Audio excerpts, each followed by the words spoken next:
Hi, I'm Daniel with etrailer, and today we're going to take a look at and I'm going to show you how to install the Roadmaster Anti-Sway Bar on our 2024 Ford F53 chassis. Now before we get the sway bar installed, we're going to go ahead and take this for a spin, maybe take some hard turns and see that sway that you may be experiencing when you first buy one of these off the lot. That wind could affect your sway as well, so we're going to take it for a spin and then get it installed and maybe see if that mitigates the problem. Now we're taking it for a spin here. We got a bumps course, so that can kind of help get us a feel on how much this shakes back there.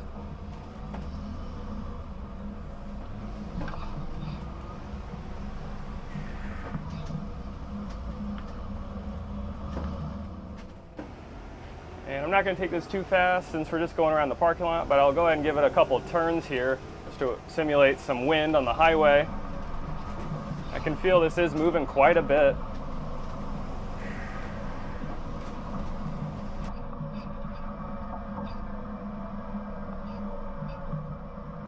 I'm just driving around, I could really tell that a little stiffness back there would really help, especially if maybe you hit a pothole or you're on some uneven ground. That's going to even those tires back on the ground and make it a lot safer driving experience.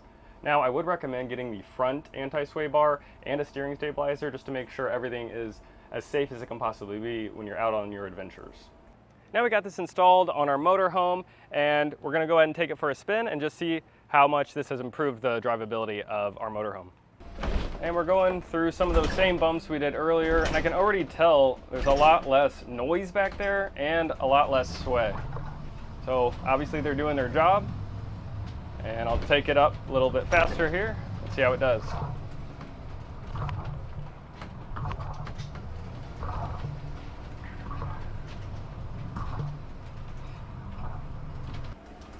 And I'm going a little faster now, taking some hard turns, and this thing is handling a lot better.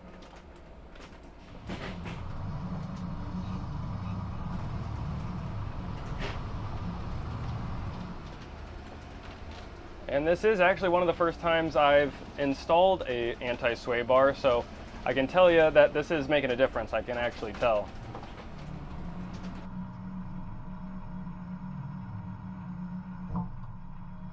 So if you've ever experienced some sway when you're out on those long trips, maybe there's some windy conditions, this device is just going to give you that peace of mind and safety when you're out on the road. Now let's take a look underneath and see how it looks. And here's what this is going to look like installed on your vehicle. And as you can see, the factory sway bar is still installed. So this is really just going to be a supplemental device, making your ride that much stiffer and nicer. Now, if you decide to get this sway bar for your motorhome, then please let us know how you're liking it and how the drivability is working out for you in a review or comment.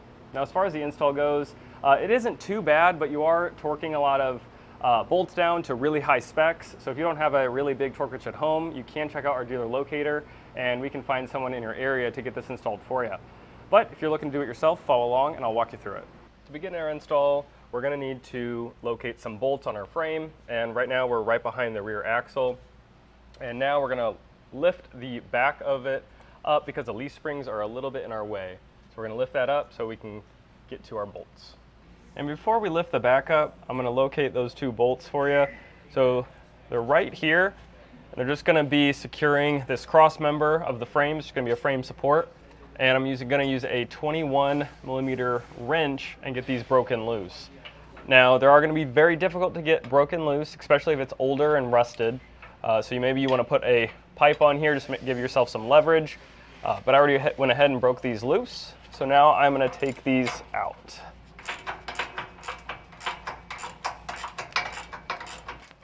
It might help if you hold the nut on the back.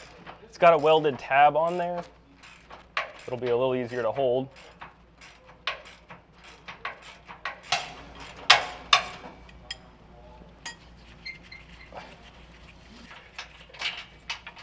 Get that bolt taken out.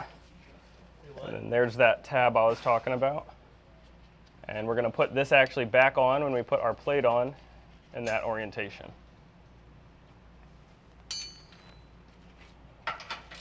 Now I'm going to remove this bolt and the two on the other side.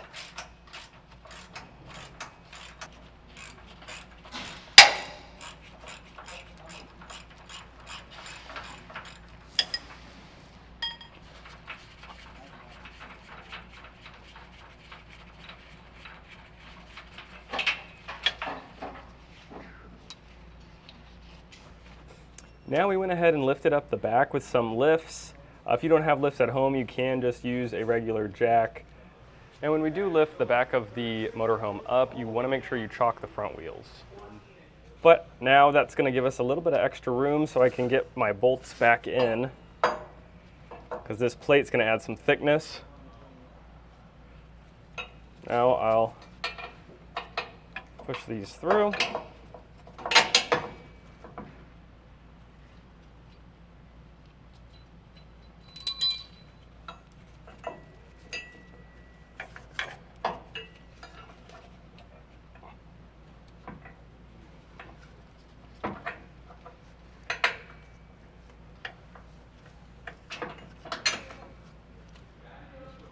And get the nut we took off back on the back side and get these tightened down. This is the back side in here. Might be a little bit easier to just actually twist the bolt side. Once you get it started on both, you can take your ratcheting wrench and get this tightened down.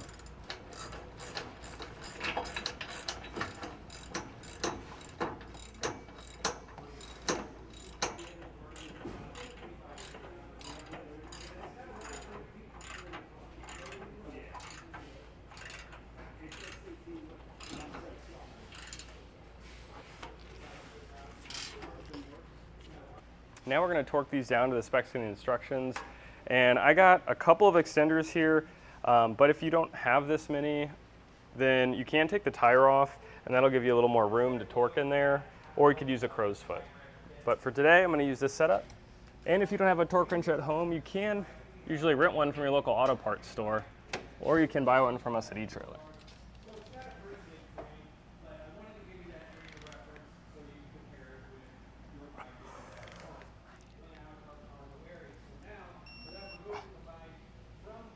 Now it's time to break loose our U-bolts.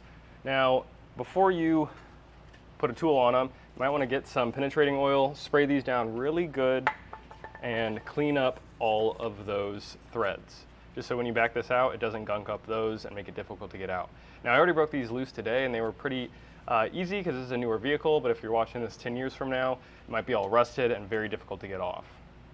Now, I do have a heavy-duty air gun to get these loose. I used a 1 5/16 inch socket to get all these loosened up. Now if you don't have this, you still can get these off. It just might be a lot more difficult and a little more time consuming.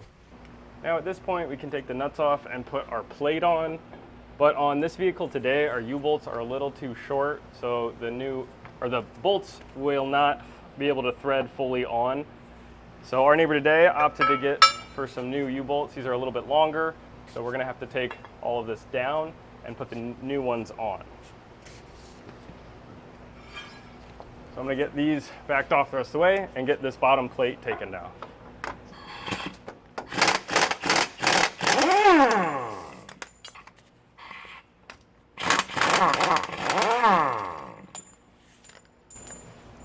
Now this last one you want to be careful because this is pretty heavy. You don't want that falling on you. So I'm just going to back this down a little bit.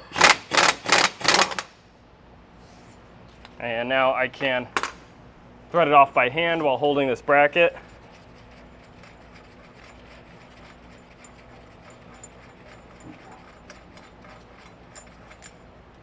Sometimes U-bolts have enough tension to hold it itself, but you can work this down, leave it in an orientation so when I put it back up, it's all good.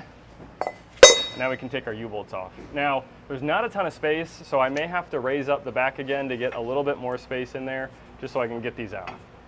And we lifted the back of the truck up, and that's going to give us more space between the leaf spring and our frame. And you're going to want to lift it up a decent amount because these are pretty difficult to get out of here. There's going to be a bracket on top, so how you get this out is you lift each leaf spring up. So you want to lift them both up.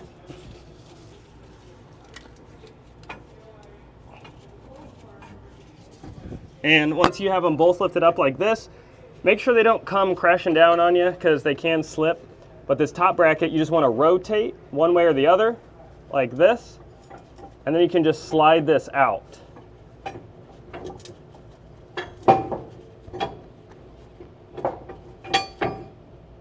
And to get these U-bolts out, you just want to lift up and rotate them either way, just trying to find the best way to get them out. Now they can be pretty difficult. That's why you want the suspension raised here. And sometimes those brake lines can get in your way. And if they do, you can remove some of those brackets. And now we'll go ahead and take this one out and get our new ones in the same way we took these out. And with our new U-bolts in place, we can put our frame bracket back in place, the one we took off. And these new U-bolts might be a little different than the old ones, so you might have to bend them in place. That's looking all right. Now I'll grab our plate and line these up. So the slotted holes there are going to be facing the driver's seat. And I'll line these up best I can. And this plate was pretty heavy, so I would recommend having a second person hold it in place while you get your bracket in. I just put the nuts on to hold it in place while I put this contraption up here. It's just a clamp and a piece of wood, but that's holding it in place. Now I can take these off and line up our bracket. So the side with the holes, that's going to be facing in towards the center of the vehicle. I'll get these all lined up and pushed into place. Now I'm going to just put a nut on it temporarily just to hold it. And the rest, I'll put the washer and a nut on.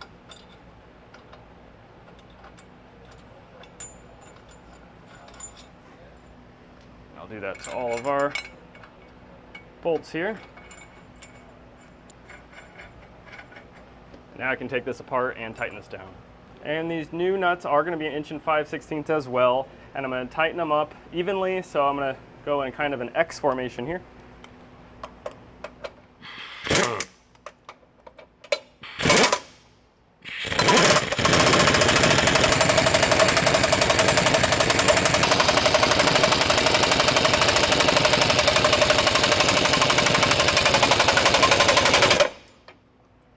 And once you get everything tightened down evenly, you can grab your torque wrench and get these torqued down. It's really nice to have a second person because this torque wrench is pretty long.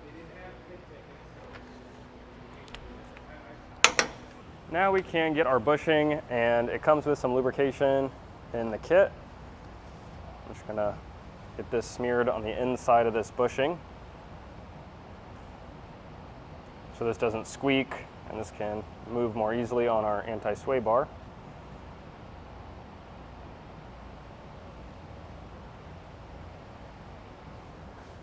And now I'll get this around our bar here.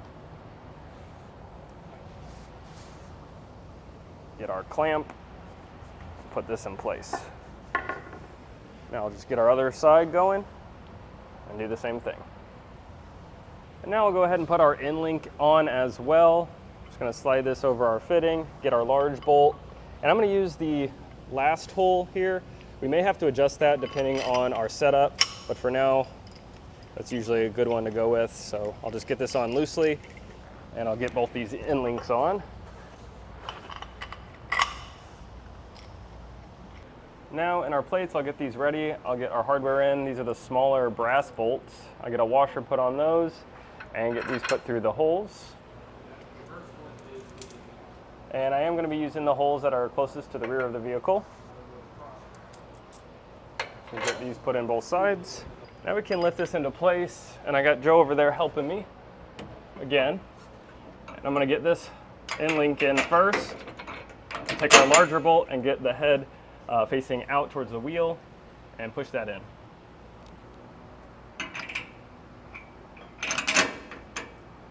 Now I'll loosely attach our hardware as well. And now I can rotate this in place. I got our spacer block. I'm going to put that on.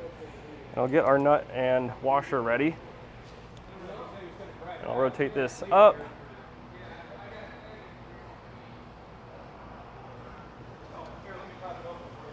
In place. You may need to slide it to where you need it.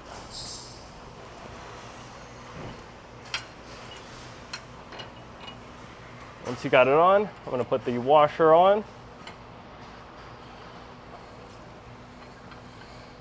And the nut.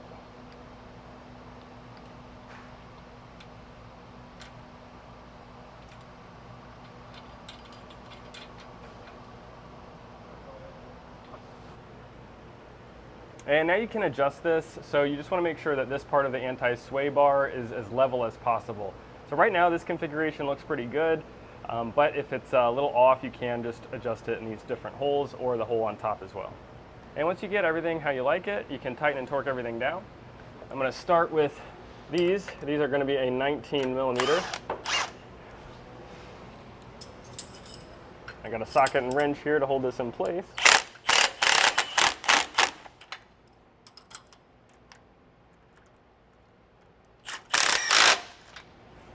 Tighten both sides here.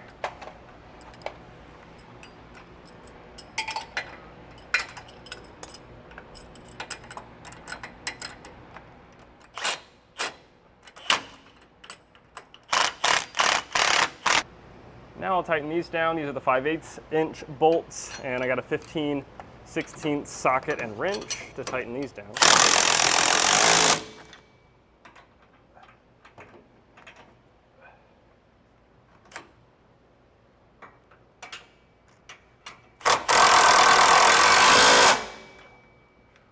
And finally, I'll torque these all down to the specs in the instructions.